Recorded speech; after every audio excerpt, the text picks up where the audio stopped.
itu sederhana. Setiap Anda baca Quran, yakini, amalkan. Sedikit tuh. Misal, saya mau baca dulu nih. Saya pengen jadi orang ikhlas, baca Al-Ikhlas. Misal. Qul huwallahu ahad, Allahus samad, lam yalid wa lam yakul lahu. Lihat terjemahannya, lihat keterangannya, yakini itu, jangan ragu. Dan praktekkan dalam hidup. Qul huwallahu ahad, katakan hanya Allah yang esa. Sudah, berarti jangan katakan yang lain-lain. Komit dengan tauhid itu. Komit dengan keislaman kita. Jaga betul dengan baik. Allahus samad, Allah tempat bergantung. Serahkan semua urusan kepada Allah. Ada masalah, minta sama Allah, berdoa. Sakit, berdoa sama Allah. Punya persoalan, gantungkan diri kepada Allah. Ikhtiar. Itu ketika kita amalkan seperti itu, baru begitu saja, itu langsung turun sebuah keterangan dari Nabi Sallallahu Alaihi Wasallam. Jika Anda mampu mengamalkan satu surah ini saja, ini rahasia. Ya. Inilah rahasia. Ada seorang sahabat, hadisnya sahih, dikutip kemudian oleh Sayyid Qutb juga dalam kitabnya Al-Aqaid Al-Islamiyah. Syekh Muhammad Nasruddin Al-Albani pun mensahihkan hadis ini. Ketika Nabi selesai kemudian menunaikan salat, terdengar seseorang berdoa. Perhatikan doanya. Doanya menggunakan pembuka surat Al-Ikhlas. Saking yakinnya Siddiq dengan ayat ini, dan dia mengamalkan kandungan isi surahnya, dia membuka doanya dengan surah ini. Saking yakinnya dengan surah ini. Perhatikan kalimatnya.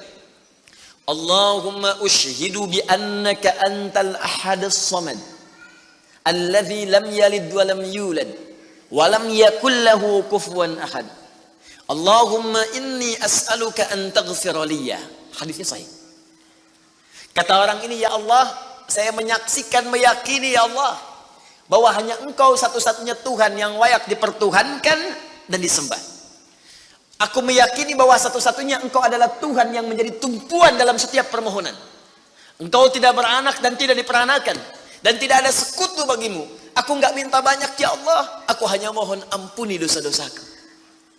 Begitu selesai kalimat itu diucapkan, terdengar oleh Nabi. Apa keterangan Nabinya? Perhatikan kalimatnya. At-tadri bimadza du'i? Ya fulan, tahu enggak Anda itu baru mengucapkan kalimat apa tadi? Apakah engkau paham? Engkau baru mengucapkan kalimat apa tadi dalam berdoa? Kata orang ini, wallahu wa rasuluhu a'lam. Ya Rasul, saya enggak paham apa yang dimaksudkan kecuali Allah dan Rasul yang lebih mengetahui. Ini adab. Adab, walaupun gini, kalau Anda sedang mengerjakan sesuatu dan Anda paham dengan itu, kalau ada orang lebih pintar daripada kita, ustadz, ulama, apalagi nabi, nanya pada kita, maka adabnya bilang aja nggak tahu. Karena boleh jadi mereka memiliki hikmah yang belum sampai kita kepadanya. Kalau kita jawab, saya tahu ya Rasul, nggak akan nyampe kalimat nanti. Ya.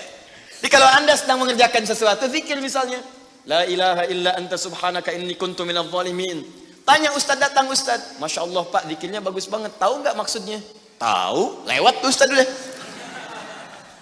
Bilang aja belum ustaz, Allah Rasulullah alam. Oh begitu. Kalau belum kenapa dibaca? Ya saya pernah dengar saja, maka diterangkan. Begini maksudnya pak, begini. Anda dapat ilmu baru.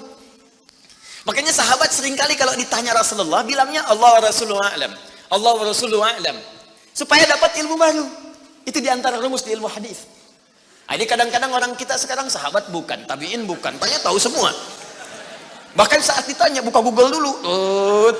Ya udah, ngapain ada ustaz? Allah wa Rasulullah a'lam. Maka apa jawab Nabi? Laqad da'auta bi asma'illahil a'zam. Diriwayat lain, bismillahil a'zam, idza du'iya biha ajab wa idza su'ila biha a'ta. Tahukah Anda, kata Nabi, Anda baru saja berdoa dengan menyebutkan dengan yakin semua sifat-sifat Allah yang maha tinggi, nama-nama Allah yang tertinggi. Nama Allah yang tertinggi, nama tauhidnya Al-Ahad, nama tertinggi. Karena dengan itulah nama ini Allah ditakdiskan, dikuduskan. Dengan nama ini Allah disembah, dan dengan nama ini Allah dipertuhankan. Kata Nabi, Anda baru berdoa dengan menyebutkan nama Allah yang paling tinggi. Yang kalau disebutkan nama itu di awal doa, maka semua doa yang disampaikan akan dikabulkan, semua permintaan akan dijawab. Tapi apakah semua orang yang membaca doa itu diawali dengan surah tadi akan dijawab? Belum tentu. Kalau tidak ada praktek sedikit dalam jiwanya. Orang dulu minta dijawab, orang sekarang sama kalimatnya. Usyhadu bi annaka antallahul ahad, as-samad, alladzi lam yalid wa lam yulad wa lam yakul lahu kufuwan ahad. Ya Allah, lancarkan rezeki saya. Tetap aja lambat dari atas.